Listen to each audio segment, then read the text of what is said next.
Leiamos Lucas capítulo 15, verso 20. Diz assim, palavra de Deus. A seguir levantou-se e foi para o seu pai. E estando ainda longe, o seu pai ouviu e, cheio de compaixão, correu para o seu filho e o abraçou e beijou. E o filho lhe disse: Pai, eu pequei contra o céu e contra ti. Eu não sou mais digno de ser chamado teu filho. Mas o pai disse aos seus servos: depressa, tragam a melhor roupa, vistam nele, colocam um anel no seu dedo e calçados nos seus pés. Tragam um boi gordo e matem-no. Vamos fazer uma festa e alegrar-nos, pois este meu filho estava morto e voltou à vida. Estava perdido e foi achado. E começaram a festejar o seu regresso. Amém. Até aí. Vamos orar? Pai amado, obrigado pela tua palavra. Obrigado a nos direcionar pela tua vontade, que é sempre boa, perfeita e agradável. Nós pedimos mais uma vez, assim como o Senhor nos falou na comunhão, nos falou nos cânticos, nos falou nos dons aqui ministrados e administrados, continue a nos falar pela tua palavra pregada. Nós necessitamos de direção para a vida. Nós necessitamos de poder espiritual. Nós necessitamos do teu Espírito, tornando viva essa palavra em nós, para a gente não pecar contra ti, para a gente vencer o dia mal e para a gente fazer a tua vontade neste mundo perverso e caído. Ajuda-nos pela tua graça e em nome de Jesus. Amém. Amém. Meus amados, nós lemos a palavra de Deus mais uma vez no capítulo 15 de Lucas. Eu gosto muito desse capítulo, vocês devem ter percebido. Eu quase sempre estou lendo ele aqui na comunidade, porque ele é o capítulo da Bíblia que a gente poderia chamar de o capítulo dos achados e perdidos. Esse capítulo tem sempre alguém perdido que está sendo achado. Ou é uma moeda chamada dracma que é achada, ou é uma ovelha que está perdida e o pastor vai lá e a busca, ou é o filho que está sendo perdido e o pai vai e o abraça, e o anima, e o encoraja, e traz ele de novo para o convívio familiar. Mas hoje eu queria abordar esse tema bíblico, não a partir do filho, mas a partir do pai. E eu queria fazer isso a partir basicamente de duas histórias. A minha pregação hoje vai se resumir em duas histórias que eu queria compartilhar com vocês. E ao compartilhar essa história, eu queria dar parabéns aos pais. Os pais biológicos aqui nessa noite, faz assim com a mão. Amém. Parabéns a vocês. E os pais de pais, os avós. Quem é avô aqui? Levanta a mão. Olha só que beleza também. Eu vou arriscar. Tem algum pai do pai do pai? Hã? Ainda não, né? Ainda não, mas talvez... Mas nós temos aqui na igreja, que não está hoje provavelmente. Mas nós já temos alguns bisavós aqui, né? Bisavó. Aliás, tem bisavô aqui, não tem? Aqui presente hoje? Tem algum bisavô aqui, não? Tem gente se escondendo aqui para dizer que tem 26 anos de idade. Hoje é um dia... A senhora é bisavó, não é isso? Uma salva de palmas para uma bisavó aqui, né? Como a gente está falando de paternidade, maternidade está junto aí também. Esse cuidar, esse criar, esse direcionar para a vida. E hoje é esse dia especial, o Dia dos Pais. Para uns ele é celebrado com muita alegria. Talvez seja aqui o caso de muitos de nós em que puderam almoçar com os pais, puderam dar um abraço nos pais, ou passar o dia com eles. Que Deus te abençoe se você tem essa possibilidade, e que você faça do Dia dos Pais não um dia por ano ou no mês, mas curta ele, desfrute dele, todos os dias que você puder, enquanto Deus dispõe dessa vida para você aqui, nesse mundo, nesse lado da vida. Desfrute disso.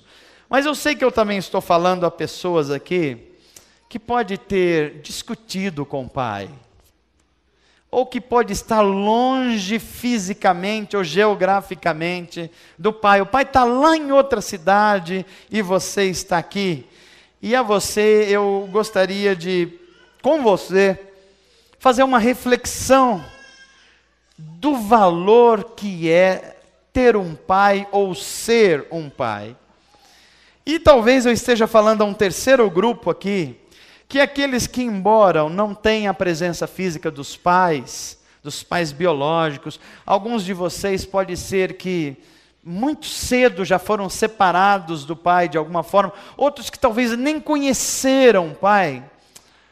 A você eu gostaria de falar também, a você que é acolhido numa comunidade evangélica, e que o pai máximo, que é o pai da Bíblia, o Deus da Bíblia, acolheu você através dos outros filhos, dos participantes dessa família, e eu queria fazer uma reflexão também com você.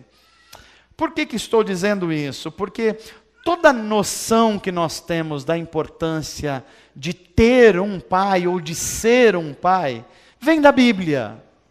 O Deus da Bíblia se apresenta como pai desde o começo. É assim que ele se apresenta quando ele cria o primeiro homem e a primeira mulher. Adão tem um relacionamento com Deus de pai. É um relacionamento tão impressionante que a Bíblia vai dizer que tinha uma parte do dia que Deus descia para caminhar com Adão pelo jardim do Éden, e eles trocavam uma ideia.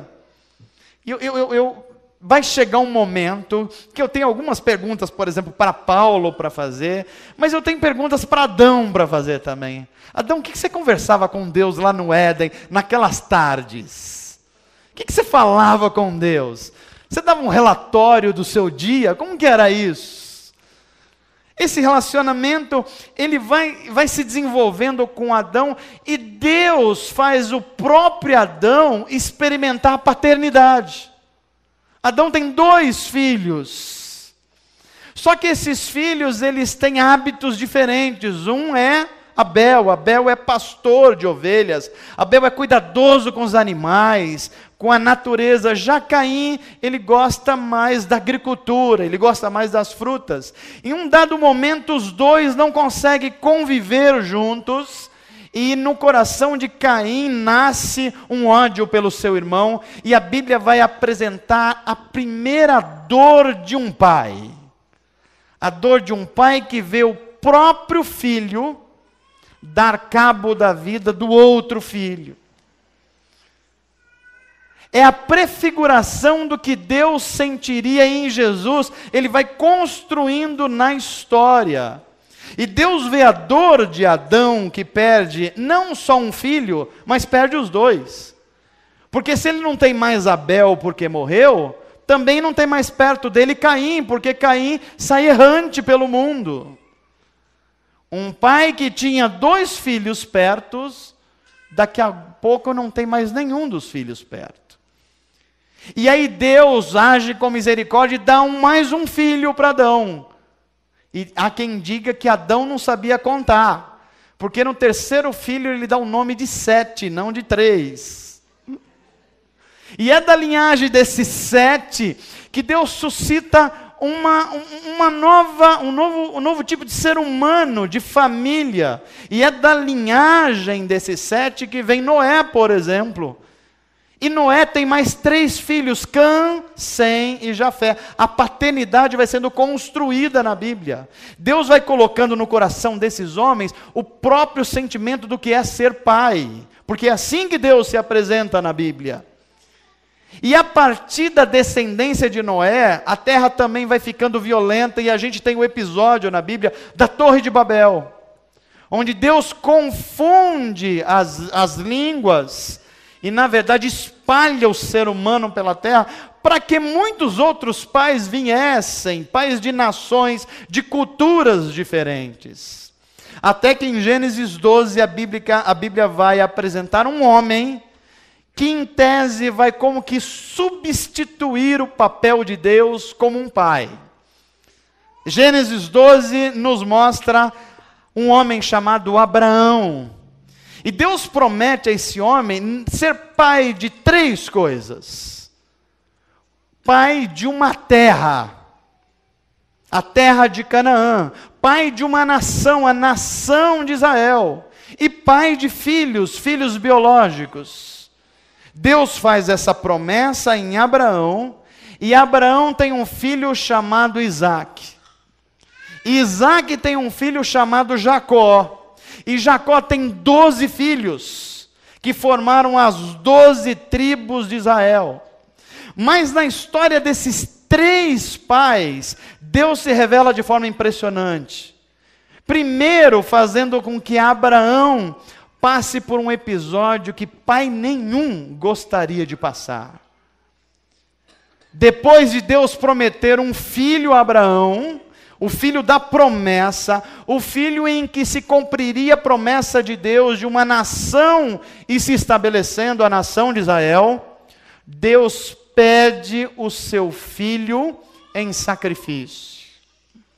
E a hora que Isaac está em cima do holocausto para ser imolado, Deus intervém e não deixa que aquela criança morra a partir de um ato do pai, mas providencia um cordeiro para que seja substituído no lugar de Isaac.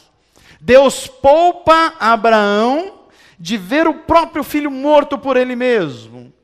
A história se segue. Em Isaac nós vemos um outro pai que tem um filho gêmeos, Esaú e Jacó.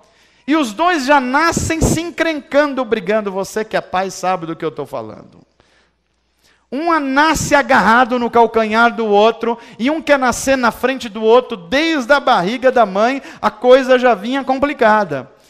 E eles nascem, crescem, se tornam moços, e cada um gosta de fazer uma coisa diferente. E um deles tem a preferência da mãe, Jacó.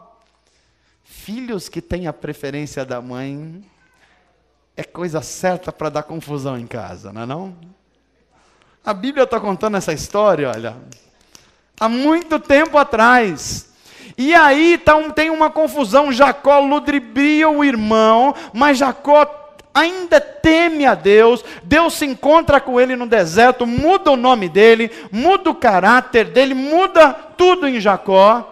E Jacó é poupado por Deus, a vida de Jacó é poupada por Deus, e não deixa que Isaac, como seu pai Abraão também, tenha esse desgosto. A história da redenção vai seguindo, e Jacó se torna pai também, e pai de 12 filhos.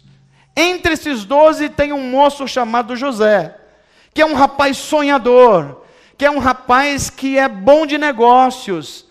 E os irmãos ficam com inveja dele, vende ele como escravo, ele vai parar no Egito, o pai acha que o filho está morto, e começa a chorar muito na sua velhice, porque ele amava José mais do que os outros. É coisa de caçula isso, né?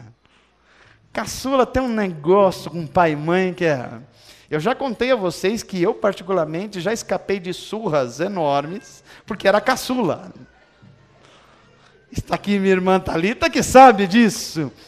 Entre os 8 tinha que apanhar e ia por ordem decrescente. Aí minha mãe me protegia, eu não apanhava. Coisa de caçula isso. E é o que estava acontecendo com Jacó. José e Benjamim tinham um negócio lá especial com eles. Só que quando Jacó acha que o seu filho está morto, porque trazem a veste dele ensanguentada que os irmãos fizeram, Deus intervém na história e poupa Jacó na sua velhice de ter um desgosto. E você conhece a história, sabe que no final José se apresenta ao seu pai e aos seus irmãos e os abençoa. E fala uma daquelas frases mais lindas da Bíblia. Qual frase? Deus transformou o mal que vocês fizeram em bênção. É o Deus que vai se revelando na história da redenção como um pai. E vai fazendo alguns personagens da Bíblia sentir esse sentimento que é dele. Então a gente tem Abraão, Isaque e Jacó, todos eles sendo desafiados em algum momento da vida na sua paternidade. Mas a história da redenção segue-se. E na plenitude dos tempos a gente vai chegar a Jesus de Nazaré, Filho de Deus. O Verbo se fez carne, a palavra de Deus se torna um ser humano. O Filho amado de Deus, o unigênito, o primeiro da família que Deus está estabelecendo. E ele cresce cheio de graça e verdade, se torna um homem e começa aos 30 anos o seu ministério público. E Deus acompanhando o seu Filho amado. E é interessante que os evangelhos vão mostrar que em vários momentos Deus está confirmando que Jesus é o Filho amado dele.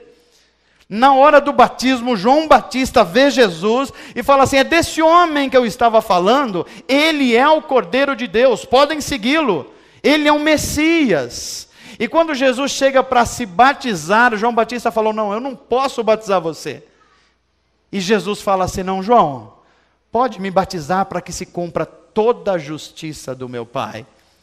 E quando Jesus é batizado, a Bíblia vai dizer, no Novo Testamento, que ouve-se uma voz do céu e que Deus fala assim: este é o meu Filho amado, em quem eu tenho grande alegria.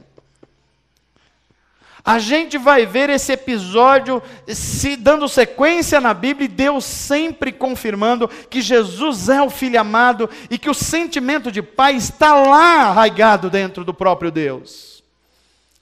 Mas há algo que acontece quando Jesus está no Getsemane. Jesus sabia que o seu caminho era a cruz. E no meio dessa caminhada para a cruz estava ele sofrendo e o Pai lá no céu sofrendo também. E Jesus entra nos seus minutos ou horas finais antes da cruz. E ele vai para um horto florestal chamado Getsemane. E lá ele começa a ter uma dor emocional tão grande que seu suor vai se tornando como grandes gotas de água e sangue. O Novo Testamento vai mostrar que Jesus recebe sobre si os pecados, a pressão, as dores, como Isaías havia profetizado 700 anos antes. Jesus está sofrendo a dor do mundo, as pressões do mundo, as depressões do mundo está sobre Jesus no Getsemane. E quando ele está lá, ele vai e se isola para orar, e ele pede que os discípulos os ajudem. E o que os discípulos fazem? Jesus ficou sem um grupo pequeno. Tem alguém que pode orar comigo? Não, não pode, que a gente está dormindo, a nossa agenda é outra, Jesus. A gente vai tirar uma soneca aqui, porque a gente está muito cansado, não dá para abrir uma agenda para a gente orar aqui não, não dá. Aí Jesus vai e fala com o Pai, 2 vezes volta, 3 vezes volta, não tem irmãos do grupo pequeno para apoiar Jesus naquele momento. Até que chega uma hora que Jesus fala com o próprio Pai e diz assim: Pai, se possível, passa de mim esse cálice. Eu não posso deixar de imaginar na mente de Jesus, ele lembrando de Abraão. Ele lembrando que Deus havia dado um filho a Abraão. E na hora H, na hora que ele estava diante do holocausto para ser imolado, Deus interviu e não deixou que o filho de Abraão fosse morto. Eu não consigo deixar de pensar que Jesus pensou em Isaque também. Como Deus protegeu a vida de Jacó, embora Jacó tivesse cometido erros enormes, Deus esteve com as mãos sobre a vida de Jacó.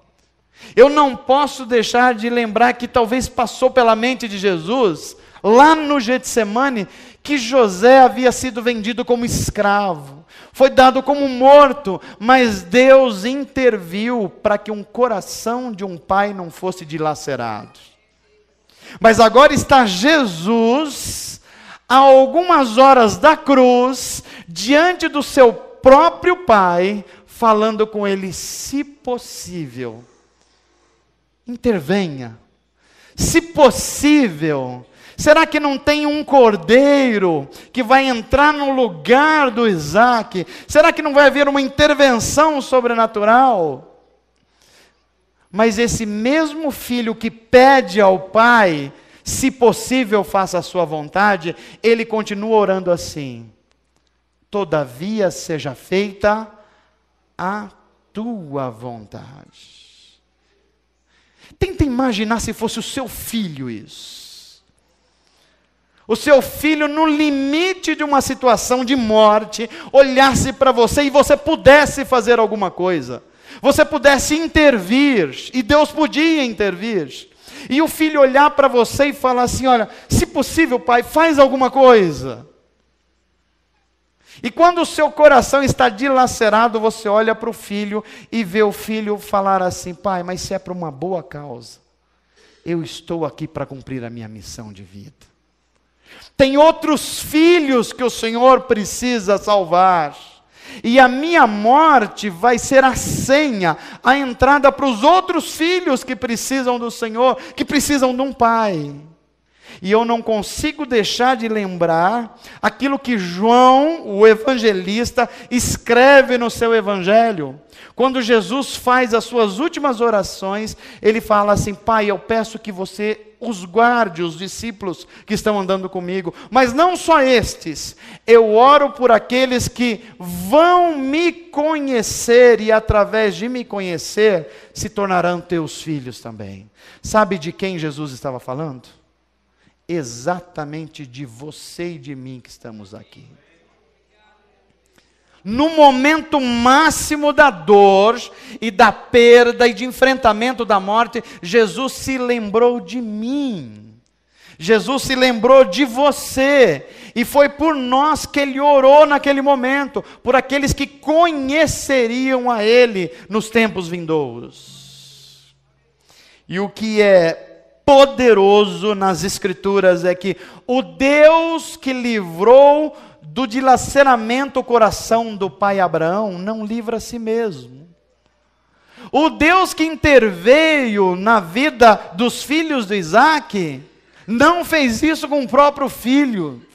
O Deus que interveio na vida de Jacó e de José, não se deixou, não fugiu ao sofrimento, porque diante do seu próprio filho, ele se cala e vê o próprio filho falar assim: se for possível, passa, mas todavia seja feita a tua vontade.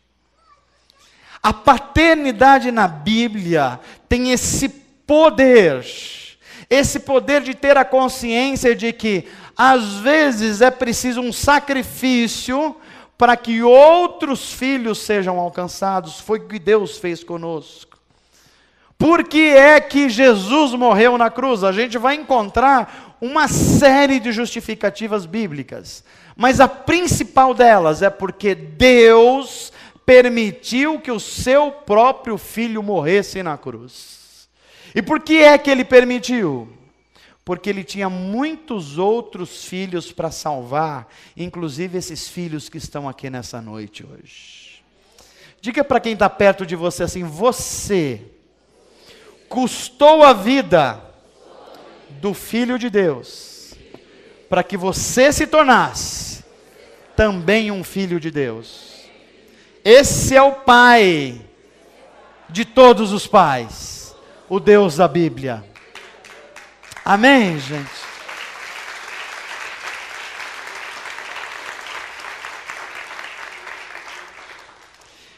Esse pai da Bíblia, ele se apresenta para nós como um pai existencial.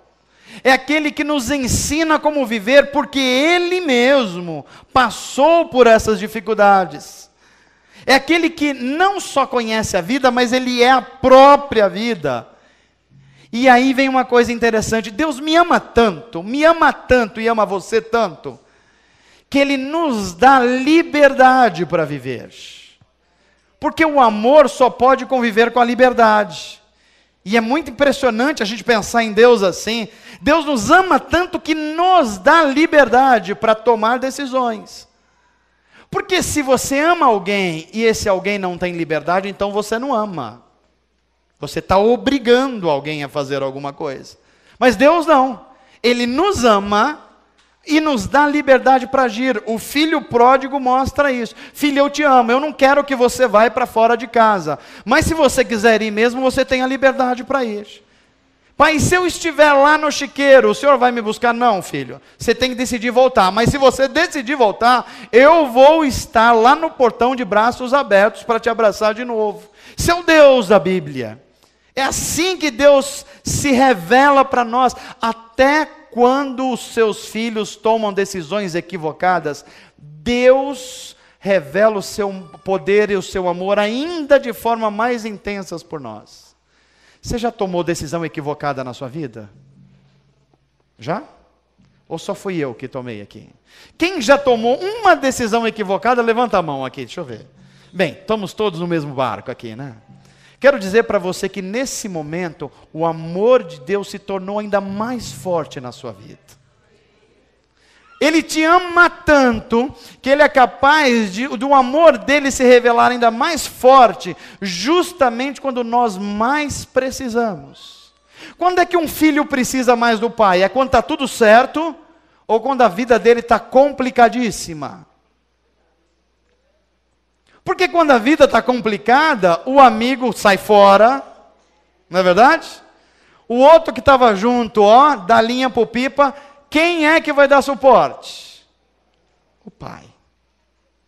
Porque o amor do pai é incondicional. O filho pode ser o esquartejador do não sei da onde. É filho de algum pai, e para o pai, por mais que doa no coração, é filho. E é por isso que Deus colocou essa paternidade no coração dos seres humanos, para entender que o pior ser humano da face da terra, ainda assim é amado por Deus. Deus não ama o seu erro, não ama o seu pecado, mas ama Ele. E foi por essas pessoas que Jesus morreu. E é por essas pessoas que Ele nos leva a lutar por elas, a apresentar Jesus. Pastor, isso quer dizer que toda vez eu vou ter que perdoar uma vez, 2 vezes, 3 vezes? Quantas vezes? Essa pergunta foi feita por Pedro. E o que é que Jesus responde? 70 vezes 7 num dia, Pedro. 490. Aí eu imagino Pedro contando, 1, 2, 3, 4, 5, aí se perdeu no 28, 30, perdi Jesus. Aí Jesus olha para Pedro e fala assim, legal, agora você entendeu. Quando você começa a contar bênção, graça e perdão, é que você já perdeu a razão. Perdão não se conta, graça não se conta, essas coisas se vivem. Isso só pai, só amor de pai pode fazer. Eu duvido que o seu filho, por mais que ele tenha feito coisas equivocadas e erradas, se ele chegar diante de você e você sentir arrependimento nele, os olhos cheios de lágrimas, e ele se arrepender e pedir perdão para você, o que é que você vai fazer?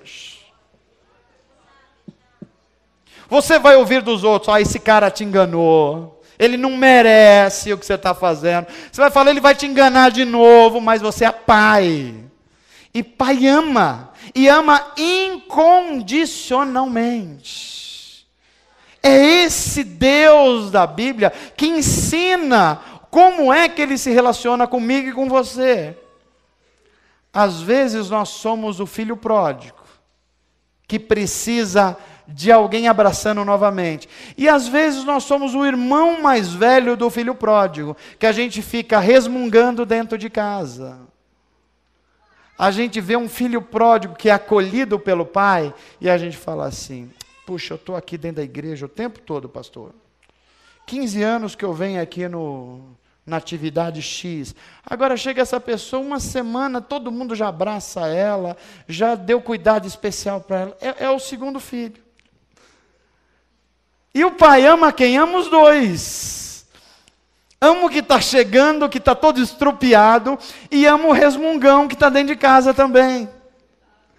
Ora a gente é o filho pródigo que fez um monte de besteira e precisa ser abraçado, e ora é a gente aquele filho resmungão dentro de casa, que está dentro de casa, podia ter dado uma festa, não deu, podia ter chamado os amigos, não fez, podia ter servido no ministério, não serviu, podia estar num grupo pequeno, não fez. Aí quando chega o filho mais novo e a festa acontece, ele olha para o pai e fala assim: pai, o senhor nunca deixou eu fazer isso. Aí o pai olha e fala: ó, estava sempre à disposição para você fazer. Você não chamou os seus amigos porque você não quis. Você está na sua casa. Você é filho do mesmo jeito. O que é meu é teu também. Essa é a primeira história que eu queria contar a vocês. A segunda é bem curtinha. Porque nessa primeira história, o filho que volta para o pai, ele é abraçado, é dado a ele novas vestes, é dado a ele um anel novo de filiação novamente, e é dado a ele também uns novos calçados para ele caminhar por novos caminhos. Enquanto eu estava lendo esse texto e pensando durante essa semana, viajando aqui para São Paulo e pensando nesses textos, eu fiquei pensando nesse amor de Deus que é difícil a gente compreender até que a gente precise dele. E aí eu vi um texto, um poema no jornal Estado de São Paulo, que eu queria reproduzir hoje. Um texto de um filho para um pai, que tocou o meu coração. Porque mostrou algumas coisas. Esse texto não tem religião, ele não tem citações bíblicas, mas eu acho que ele é extremamente cristão. Pela uma jornalista que escreveu hoje no Estado de São Paulo, o texto diz assim: pai, há muitos anos que eu não caibo mais no seu colo.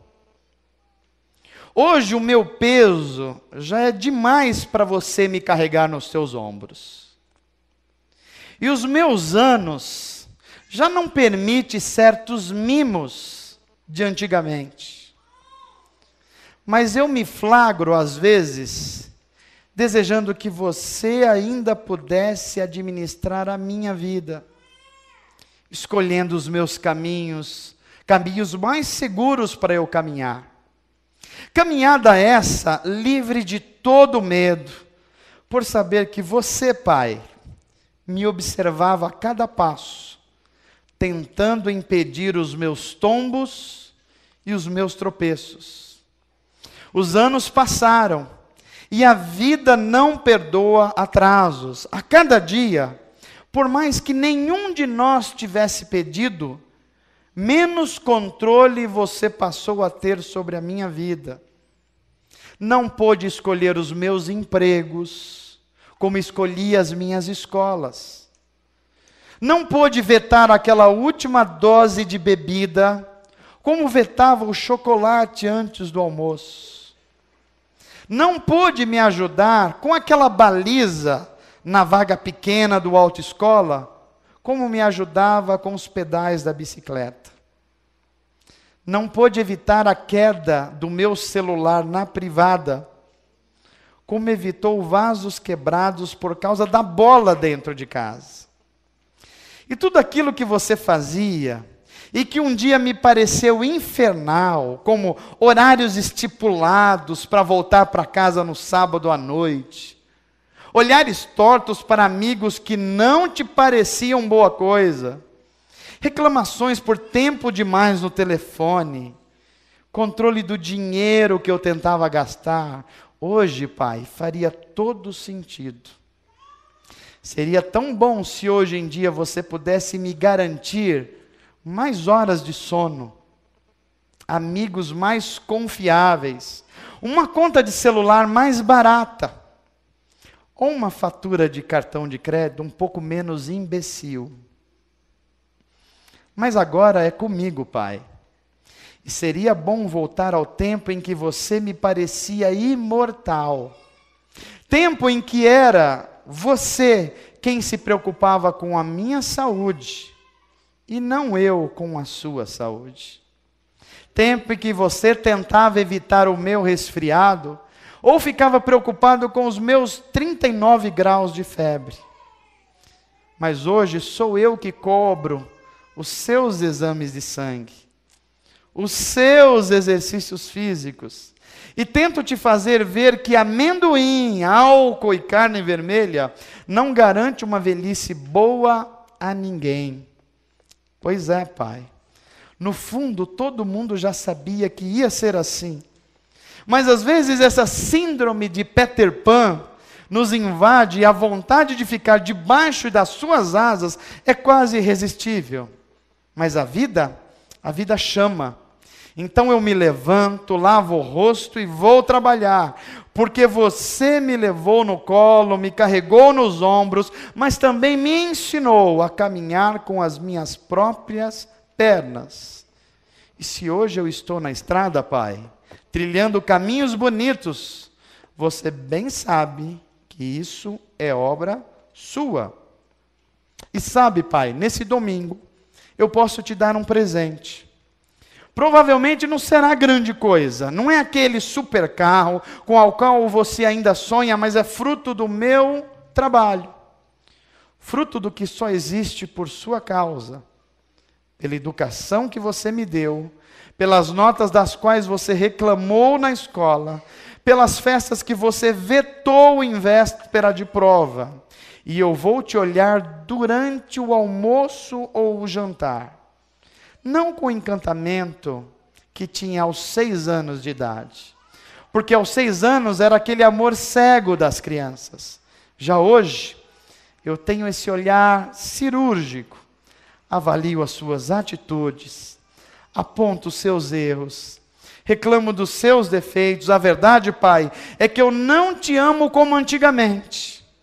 A verdade é que eu te amo ainda mais.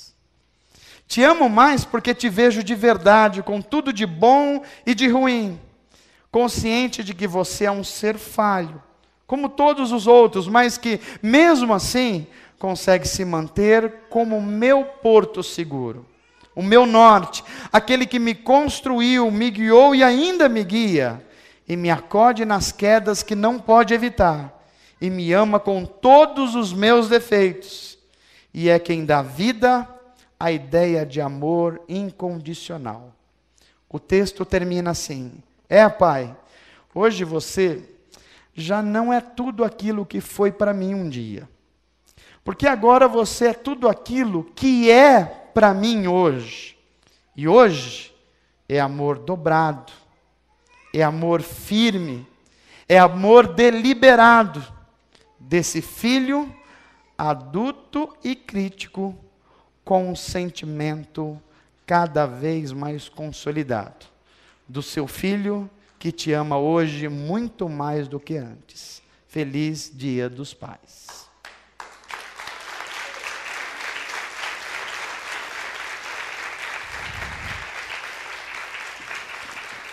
Quando eu li esse texto, me veio um filme na cabeça.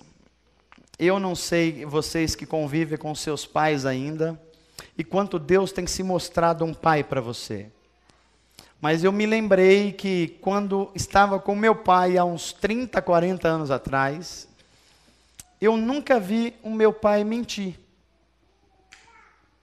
Isso marcou a minha vida. Eu nunca vi meu pai fazer algumas coisas que eu pudesse reprová-lo moralmente. Isso marcou a minha vida. Eu sempre ouvi meu pai dizendo assim: o trabalho é algo importante, especial e tem a ver com Deus. E eu nunca me esqueci disso. Hoje eu olho para ele com quase 81 anos. E ele já está meio arqueado, já com dificuldade de andar, já com dificuldade de fazer aquele mundo de coisas que ele fazia. E eu fiquei pensando assim, há marcas que ele deixou em mim, que nunca mais eu vou me esquecer. E se você tem um pai, e se esse pai deixou marcas em você, eu oro para que você valorize cada segundo da sua vida com ele. E se você não tem um pai biológico juntamente com você, eu oro para que você peça que Deus entre no seu coração de tal forma que você se sinta abraçado aqui hoje. E que no momento que você se lembrar que você falhou, que você errou, que você não é digno, você vai se lembrar que Jesus morreu por você assim mesmo. E foi para que os outros filhos como você tivessem acesso ao Deus que é Pai, é que Jesus foi para a cruz do Calvário. Isso faz toda a diferença. Ame quem está perto de você. Se você é pai, faça mais do que você faz. Se você é filho, honre mais do que você está fazendo. Se você não vê o seu pai e demora muito tempo, mude essa configuração da sua vida. Porque vai chegar um tempo que você não vai ter mais. Vai ser os dias que Deus te deu a alegria de ter alguém que representa Ele mesmo, Pai por excelência. Enquanto Deus te der essa oportunidade, agarre ela com todas as suas forças. Eu sei que eu estou falando aqui, talvez você esteja pensando assim, mas pastor, o meu pai não me dá tantas boas lembranças assim. Aliás, as minhas lembranças são difíceis com meu pai.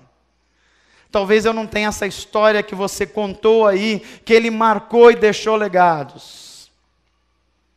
Eu sei, e eu compartilho essa dor com você. Mas a Bíblia fala de uma promessa, em que ela não diz se o pai é bom ou ruim, se o pai é ausente ou presente, se o pai deixou legado ou não deixou legado. Ela diz assim: honra o teu pai e a tua mãe, para que lhe sejam acrescentados dias de vida abençoados nessa terra. Talvez você não tenha nenhum pai biológico para fazer isso, mas Deus colocou pessoas na sua vida que tem sido um pai para você. Tem aconselhado você, tenha mostrado o erro a você. Honre essas pessoas, porque isso é de um valor inestimável. E quando você chegar diante de Deus, e você for falar para Ele: eu não tive aquele pai biológico que me acompanhou, aí Deus vai olhar para você e falar: eu sei disso, mas eu coloquei pessoas do seu lado, que te ajudaram na sua caminhada, que te aconselharam na hora certa, e que foram de fato um pai espiritual, existencial, ou um pai amigo do seu lado na sua jornada de vida. Não é por acaso que Deus colocou pessoas na nossa vida que se parecem anjos de Deus. Gente que nos mostra o erro, gente que nos encoraja onde a gente precisa seguir, porque são nossos pais espirituais, ou pais que nos criaram, ou pais que estão nos dando direção para a gente enxergar Deus, o Pai por excelência. Eu termino essa mensagem dizendo a você que se tudo lhe faltar, se você for abandonado em momentos críticos da sua vida, a Bíblia vai dizer que mesmo que uma mãe seja capaz de esquecer do seu próprio filho, jamais o pai por excelência vai se esquecer de você. Que Deus te abençoe, em nome de Jesus. Amém.